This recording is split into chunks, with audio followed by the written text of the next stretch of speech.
Au nom du Père, du Fils et du Saint-Esprit, un seul Dieu, Amen. Mes chers frères, mes chères sœurs, aujourd'hui dans ce bel évangile, deux sentiments nous frappent. Le sentiment de bonté du Père envers ses enfants et aussi le sens du repentir. C'est-à-dire que Dieu ne pardonne qu'à ceux qui se reconnaissent vraiment pécheurs et s'avouent coupables. Et il veut à Dieu la preuve de la sincérité de notre repentir. Et là, nous voyons le jeune fils qui a dépensé sa fortune, vraiment est très touché, il regrette, et son repentir est sincère, et Dieu lui pardonne, et son Père lui pardonne. Alors c'est des sentiments, ce sentiment du Père qui a une bonté incroyable envers ses enfants, il a pourvu du nécessaire toujours.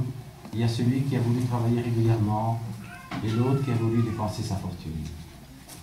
Alors ce qui est très important dans cet évangile, c'est d'apprécier tout d'abord la bonté du père de famille, comme devrait être tout père de famille de toute façon. C'est une bonté prévenante, c'est une bonté gratuite, c'est la bonté libérale et pleine de sollicitude. Il n'a rien épargné pour que ses fils soient bien pourvus.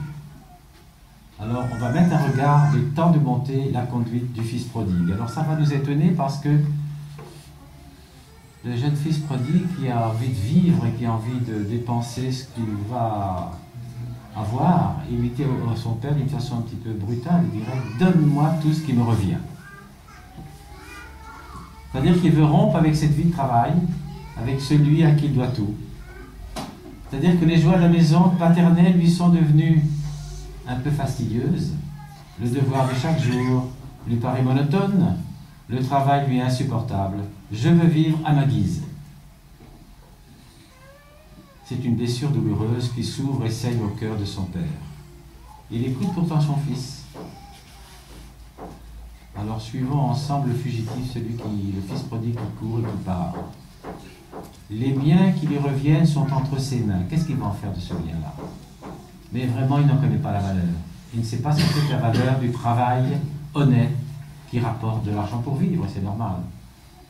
Et que fait-il de ces biens? Eh bien, il va aller très loin. Il cherche la région la plus lointaine, où il pourra, où il pense, oublier ce qu'on lui a dit. C'est-à-dire toutes les règles de conduite, de travail, qu'on lui traçait. Le prodigue satisfait ses passions, et il constate à ses dépens que ce n'est pas être loin de Dieu qu'on trouve le bonheur. Vous savez comment ça s'en rendre compte? Il a dépensé beaucoup d'argent, il a joué de la vie, il était heureux, il était jeune, il pensait que la vie c'était seulement ça. Alors nous, aujourd'hui, il faudrait que nous venions nous assurer auprès de ce pauvre enfant, parce que finalement c'est un pauvre enfant. Comme souvent les jeunes adolescents qui quittent la famille pour une vie différente, et ils ne savent pas ce qu'ils vont chercher. En quittant son père, il a quitté au fond le certain pour l'incertain, mais ce qu'il a trouvé n'a pas répondu à son attente. Il voulait l'abondance et finalement il n'a plus rien. Il a tout dépensé et il va être obligé de travailler et il aimerait bien manger ce qu'on donne aux pauvres, alors que autrefois son père il avait tout ce qu'il voulait. Il rêvait d'indépendance et le voilà devenu esclave. C'est une liberté mal comprise. C'est une folie qu'il a faite. Les rêves qu'il faisait n'étaient que des chimères. Il s'imaginait des choses, mais s'est rendu compte qu'il était tout d'un coup loin de son père, loin de Dieu, et que la vie était devenue impossible.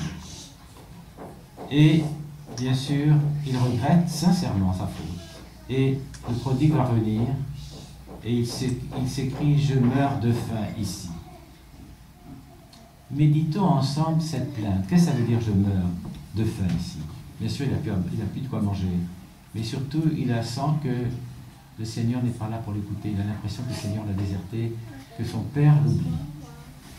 Alors, ensemble, il faut tout de même prendre en pitié le malheureux, ceux qui pêchent, ceux qui se trompent, ceux qui sont parfois égoïstes, tant pis, mais il faut les aimer toujours. Et les aimer peut-être davantage. Parce que l'excès de souffrance qu'il a eu et de son découragement, de son désentendement, et c'est pour lui comme un premier réveil. Heureusement qu'il est dans la disette, heureusement que tout a fait en sorte qu'il a manqué de nourriture, manqué de joie, qu'il n'a plus rien. Parce que les raisons et les souvenirs de sa maison paternelle commencent à lui manquer, commencent à revivre. Et il regrette de l'avoir quitté. C'est-à-dire qu'il se rend compte que sa conduite, il en a horreur. Il prend en horreur sa conduite.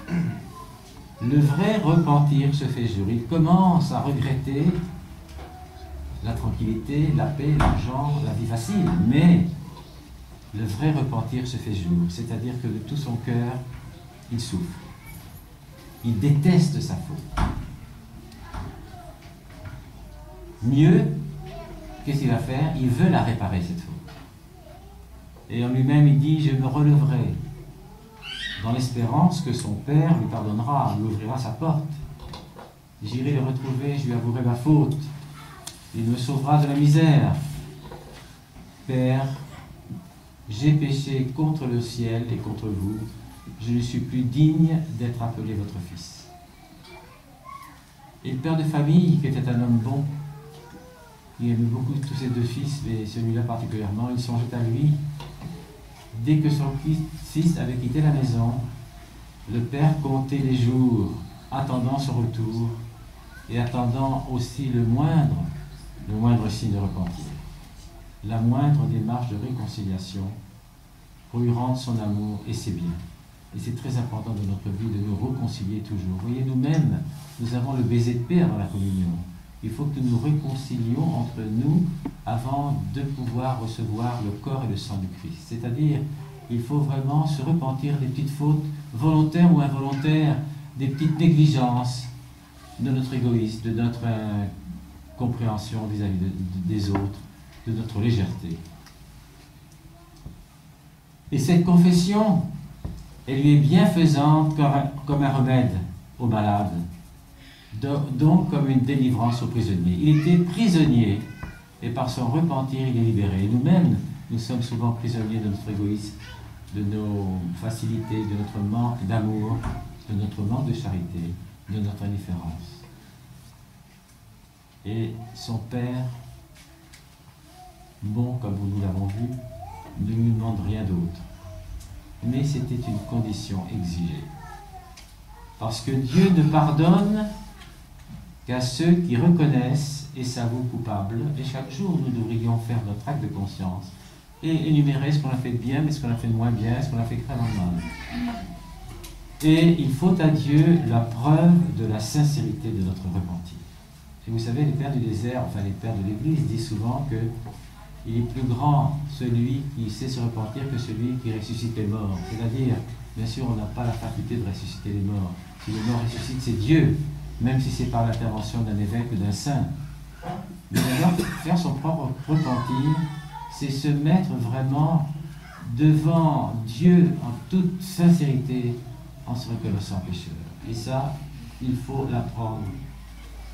Parce qu'il faut que Jésus juge notre repentir sincère dès que nous avons résolu de briser au fond notre orgueil. Et notre orgueil, il faut la briser dans l'humiliation des aveux. Et le Père dit à ses serviteurs, il est très heureux, apportez la première robe, mettez-lui un anneau aux doigts et des chaussures aux pieds, mangeons, festoyons, tuons le veau gras.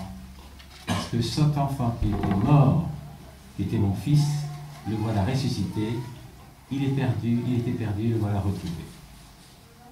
Et bien sûr, le fils aîné qui restait sage à travailler, bien sûr, on sent des murmures qui s'élèvent.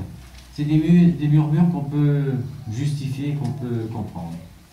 Parce que le frère aîné proteste, parce qu'il s'étonne un peu que son père soit si bon avec son fils et a tout quitté. Il ne s'explique pas la fête qui se célèbre. Il ne se rend pas compte que son frère, qui était dans l'erreur, certes, mais il a un grand cœur aussi. Il se rend compte qu'il doit se repentir. Et on voit ce frère, le frère aîné, qui se plaint. Il se croit lésé dans sa propre bien, parce qu'il lui semble que ce qu'on donne à son frère, c'est sur sa part qu'on le prend. Il y a un peu d'égoïsme aussi à ce moment-là chez lui.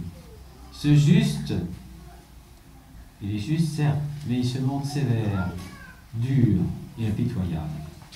Et surtout, au nom de la justice ou de la loi, ne nous montrons pas sévères, durs ou impitoyables.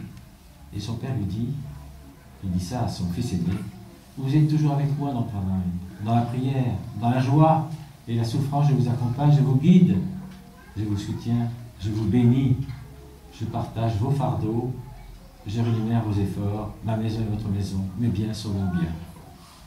Vous voyez, aujourd'hui, la morale de l'histoire, c'est pas celui qui est sérieux qui semble récompenser, mais sa récompense, il a depuis toujours, puisque son père l'aime, puisque son père le protège. Mais ce qui est très important, c'est de savoir que ce fils qui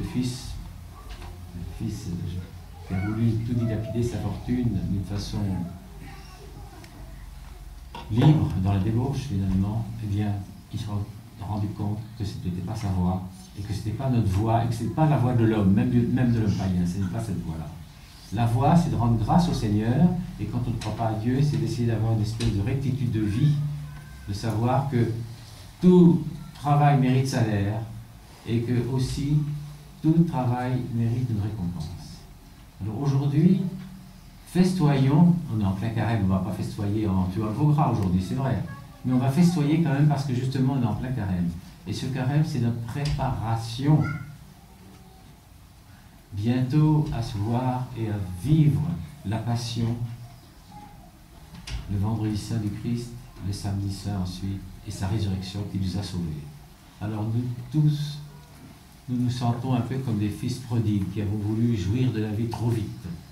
Alors faisons notre repentance, mais une repentance sincère, une repentance qui ne soit pas du tout une chose négative, mais au contraire qui nous apporte beaucoup de grâce, beaucoup de force, et qui nous rende supérieurs justement à ceux qui sont complètement aveuglés dans l'orgueil ou dans la passion des sens.